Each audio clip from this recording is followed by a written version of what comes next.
কমল সাকসেছ পইণ্টলৈ সকলোকে স্বাগতম জনাইছোঁ। আজি আমি বিজনেছ ষ্টাডি এছ ছেকেণ্ড ইয়েৰৰ commerce first chapter nature and significance of management পৰিচালনাৰ প্ৰকৃতি আৰু তাৎপৰ্য তাৰ আন এটা টপিকৰ বিষয়ে ডিছকাছ কৰিম, যিটো টপিক হৈছে characteristics of management which is also' known as nature of management. অসমীয়াত কোৱা হয় পৰিচালনাৰ বৈশিষ্ট্য বা প্ৰকৃতি। Characteristics of management which is also' known as nature of management, it is also' known as feature of management, আৰু অসমীয়াত ইয়াক কোৱা হয় পৰিচালনাৰ প্ৰকৃতি বা বৈশিষ্ট্য। আমি মেনেজমেণ্টৰ 8 নাম্বাৰ অফ কেৰেক্টাৰিষ্টিক্সৰ বিষয়ে ডিছকাছ কৰিম। মই ওৱান বাই ওৱান গোটেইকেইটা কেৰেক্টাৰিষ্টিক্স কৈ যাম, ইংলিছ এণ্ড আছামিজত তাৰ এক্সপ্লেনেশ্যন দি যাম। সকলোৱে ভালদৰে কথাখিনি শুনি ল'ব আৰু সেইমতে নিজৰ বহীত নোট বনাই ল'ব। আৰু এই কুৱেশ্যনটো এক্সামৰ বাবে ভেৰি ভেৰি ইম্পৰ্টেণ্ট হয়। নাম্বাৰ 1 যিটো কেৰেক্টাৰিষ্টিক্স দিছে সেইটো কৈছে যে মেনেজমেণ্ট ইজ এ গ'ল অৰিয়েণ্টেড এক্টিভিটি। মেনেজমেণ্ট ইজ এ গ'ল অৰিয়েণ্টেড এক্টিভিটি। ইয়াত অসমীয়াত কোৱা হয় যে পৰিচালনা হৈছে এটা উদ্দেশ্যধৰ্মী কাৰ্য। তাৰমানে why a organization need management? A organization need a proper management system because the organization want to achieve their goal, which goal is set up by the organization previously in a proper manner. That means every organization want to achieve their goal or achieve their target, and in order to achieve their target every organization need a proper management system. That's why the first characteristics of management is a goal oriented activity. That means পৰিচালনাই যিবিলাক কাম কৰিব সেই কামবিলাক এইটো উদ্দেশ্য আগত লৈ কৰিব যে সংগঠনটোৰ যিটো উদ্দেশ্যৰ বাবে গঠন কৰা হৈছিলে সেই উদ্দেশ্যটো যাতে সংগঠনটোৱে এচিভ কৰিব পাৰে বা পাব পাৰে। নাম্বাৰ 2 যিটো কেৰেক্টাৰিষ্টিক্স কৈছে সেইটোত কৈছে যে management is a group activity. কৈছে যে পৰিচালনা হৈছে এক দলীয় কাৰ্য। তাৰমানে management in case of management always use the word we not I. তাৰমানে মেনেজমেণ্টৰ ক্ষেত্ৰত সদায় আমি শব্দটো ব্যৱহাৰ কৰা হয় আৰু মই শব্দটো ব্যৱহাৰ কৰা নহয়। ইয়াৰ প্ৰধান কাৰণটো হৈছে যদি আজি আমি এটা সৰু ব্যৱসায়ৰ কথা ক'বলৈ যাওঁ, if we say about a small business, then it is possible to run by a single person, it is possible to manage by a single person, or it is possible to control by a single person.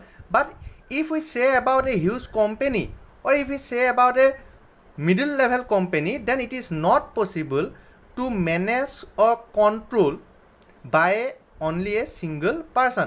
That means a company always need a proper management, and the management is not include I, it is a word which include we. আমি পৰা management শব্দটো আহিছে, মই পৰা নহয়। কাৰণ আমি যেতিয়া এটা ডাঙৰ কোম্পেনীৰ বিষয়ে ক'বলৈ যাম সেই কোম্পেনীটো মেনেজ কৰিবলৈ হ'লে সেইটোত দলীয়ভাৱে আগবাঢ়িব লাগিব। কোনো এজন ব্যক্তি বিশেষে এটা ডাঙৰ কোম্পেনী মেনেজ কৰিব নোৱাৰে। গতিকে নাম্বাৰ 2 কেৰেক্টাৰিষ্টিক্সটো মেনেজমেণ্টৰ কৈছে যে মেনেজমেণ্ট ইজ গ্ৰুপ এক্টিভিটি, যে পৰিচালনা হৈছে এক দলীয় কাৰ্য। পৰিচালনাটো এটা কাৰ্য যাক পৰিচালকসকলে সম্পাদন কৰে, আৰু এই কাৰ্যটো গ্ৰুপ এক্টিভিটি বুলি কোৱা হয়, দলীয় কাৰ্য বুলি কোৱা হয়। কাৰণ ইয়াত আমি শব্দটো ব্যৱহাৰ হয়, মই শব্দটো নহয়। কাৰণ সকলোৱে মিলি পেলাইহে এটা সংগঠন প্ৰপাৰলি যিটো মেনেজমেণ্ট ফাংচন থাকে এটা সংগঠনৰ সেইটো আগুৱাই লৈ যাব পাৰে, আৰু তাৰ জৰিয়তে এটা কোম্পেনীয়ে নিজৰ উদ্দেশ্যটো এচিভ কৰিব বা পাব পাৰে। নাম্বাৰ 3টো কৈছে management is A universal process. পৰিচালনা হৈছে সাৰ্বজনীন প্ৰক্ৰিয়া। তাৰমানে মেনেজমেণ্ট সকলোতে থাকে, পলিটিকেল অৰ্গেনাইজেশ্যন হওক, ছ'চিয়েল অৰ্গেনাইজেশ্যন হওক, বা যিকোনো অৰ্গেনাইজেশ্যনে নহওক বা যি দেশৰে অৰ্গেনাইজেশ্যন নহওক। এনেকুৱা নহয় যে মেনেজমেণ্টটো ইণ্ডিয়াৰ এটা কোম্পেনীত লাগিব, আমেৰিকাৰ এটা কোম্পেনীত নালাগে, বা এনেকুৱা নহয় যে মেনেজমেণ্টটো এটা ইকনমিকেল অৰ্গেনাইজেশ্যনত লাগিব, পলিটিকেল অৰ্গেনাইজেশ্যনত নালাগে। মেনেজমেণ্ট বা পৰিচালনা হৈছে এনে এটা প্ৰক্ৰিয়া যাক সকলোতে লাগিব, যাক সকলোতে ব্যৱহাৰ কৰা হ'ব, আৰু মেনেজমেণ্টটো প্ৰপাৰ মেনেজমেণ্ট এটা নোহোৱাকৈ কোনো বস্তুৱে বা কোনো এটা সংগঠনে আগুৱাই যাব নোৱাৰে। That's Y management is called a universal process.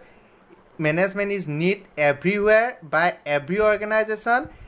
Management is important for every organization in everywhere at similar level. That's why without management, no organization can achieve their target. It may be a political, it may be a economical organization, or it may be a social organization. That's why management is called a universal process. যাক অসমীয়াত কোৱা হয় পৰিচালনা হৈছে সাৰ্বজনীন প্ৰক্ৰিয়া.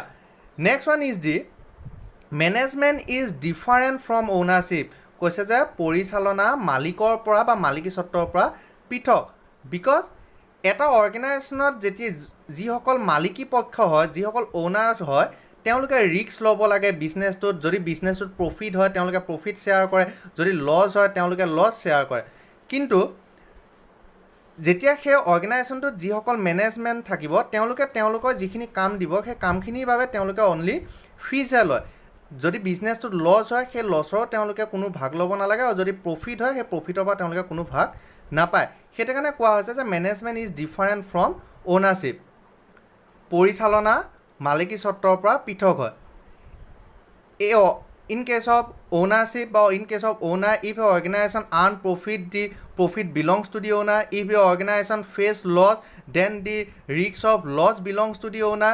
But the management works for commission or for salary as a employee. That's why management is different from the ownership, and it is the fourth characteristics or nature of management.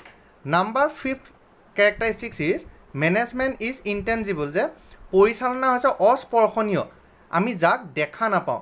That means আমি এটা বস্তু যেতিয়া management হৈ থাকে সেই মেনেজমেণ্টটোক আমি দেখা পাব নোৱাৰোঁ.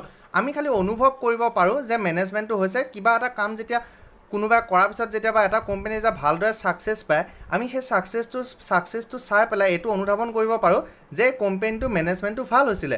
কিন্তু আমি কেতিয়াও এইটো দেখা নাপাওঁ যে মেনেজমেণ্টটো কেনেকুৱা আছিলে. That's why management is called intangible. We can felt management, but we cannot see management. Number 6 characteristics of management is human resource is inseparable from management. That means management is totally related to human resource. Management is totally related to human resource. মানুহৰ লগত পৰিচালনাটো সম্পূৰ্ণভাৱে জড়িত হৈ আছে. পৰিচালনাটো মানুহে কৰে আৰু পৰিচালনাটো মানুহকে কৰা হয়. কাৰণ এটা কোম্পানী যেতিয়া পৰিচালনা শব্দটো আহে, পৰিচালনা কোনো মেচিনে কৰিব নোৱাৰে. এটা কোম্পানীৰ সম্পূৰ্ণ পৰিচালনা দায়িত্বত হিউমেন ৰিচোৰ্চে কৰিব লাগিব. That's why it is said that management cannot be separable from human resources. য'ত মেনেজমেণ্ট থাকিব তাত মানৱ সম্পদ থাকিব. মানৱ সম্পদ নোহোৱাকৈ কেতিয়াও পৰিচালনা আগুৱাই নিব পৰা নাযায়, কাৰণ মানৱ সম্পদকে পৰিচালনা কৰিব লাগিব আৰু মানৱ সম্পদেই পৰিচালনা কাৰ্যটো সম্পাদন কৰিব লাগিব. Then number 7 point is management is a continuous process. যে পৰিচালনা হৈছে এটা ধাৰাবাহিক প্ৰক্ৰিয়া.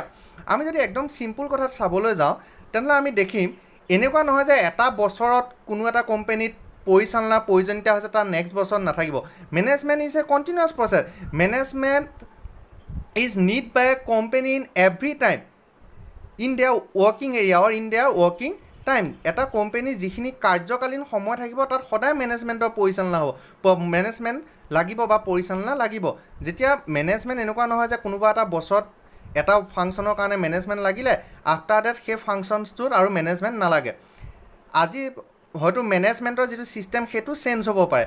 হয়তো এইবাৰ যিটো মেনেজমেণ্ট ছিষ্টেম ইউজ কৰিছে নেক্সট বাৰ হয়তো সেই ছিষ্টেমটোত অন্য এটা ছিষ্টেম আহিব পাৰে, depending on their companies result or depending on the functions result. But প্ৰতিটো বছৰতে মেনেজমেণ্ট লাগিবই, আৰু সেইটো কাৰণে কোৱা হয় যে management is a continuous process. পৰিচালনা এক ধাৰাবাহিক প্ৰক্ৰিয়া. Then number 8 characteristics of management is multi dimensional. যে পৰিচালনা বহুদিশযুক্ত. বহুদিশযুক্ত মানে কি, মই ইয়াত কাৰচিন দি পেলাই বুজাই দিছোঁ যে মেনেজমেণ্টক প্লেনিং যেতিয়া কৰিব যাম, পৰিকল্পনা কৰিব যাম, তাতো মেনেজমেণ্ট লাগিব. আমি যেতিয়া অৰ্গেনাইজিং সংগঠন কৰিব যাম তাতো মেনেজমেণ্ট লাগিব. আমি যেতিয়া কণ্ট্ৰলিং কৰিব যাম, নিয়ন্ত্ৰণ, তাতো মেনেজমেণ্ট লাগিব. আৰু যেতিয়া আমি লিডিং কৰিম তাতো মেনেজমেণ্ট লাগিব. That's Y management is multi dimensional. এনেকুৱা নহয় যে কোনো অনলি এটা দিশতহে মেনেজমেণ্টটো ৰিলেটেড হৈ আছে.